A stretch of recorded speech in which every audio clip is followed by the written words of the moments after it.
जमी से FM college सौम्याश्री Marichi मुझे भी मरी ए ट्रांसफर कले मुझे कौन कले पुणी 2024 डिसेम्बर मत पुणी एठी ट्रांसफर करागला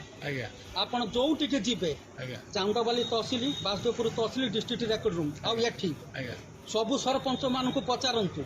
समस्त उपादान तो टेबुल ऊपर मोर गोटे फाइल पेंडिंग होगी रोना आपण कौन अच्छा मु बड़ बाबू अच्छी अच्छा केबे जॉइन किंतु मत मु फेब्रुआरी 1 तारिख रे एठी जॉइन करी किंतु आज पर्यंत म सचोटता रु निष्ठापर काम मु जणे होची पंक्चुअलिटी सिंसियरिटी और रेस्पोंसिबिलिटी पर्सन किंतु मत कलेक्टर ऑफिस बड़ हैरान करूची कौन करले हैरान एबे ट्रांसफर कले मुझे कौन कले आपण पदवी ट्रांसफर होते नहीं अरे 3 वर्ष पूर्व ट्रांसफर करिया पाई नियम नहीं अच्छा काई कले ट्रांसफर कौन अछि ताला कौन है तांकर तो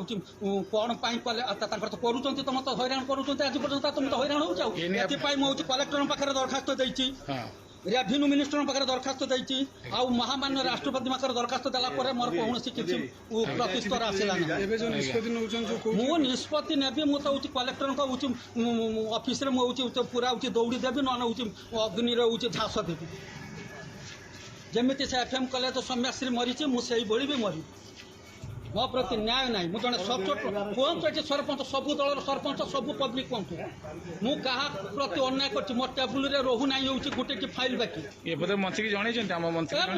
ये मंत्री जन ना मुझे राजस्व मंत्री को जन आम मंत्री कही कौन ना कौन एफएम कॉलेज छात्री आत्महत्या करी मो से करी मो सब दरखास्त देला जब मोर कौन उत्तर आसुना कौन करी।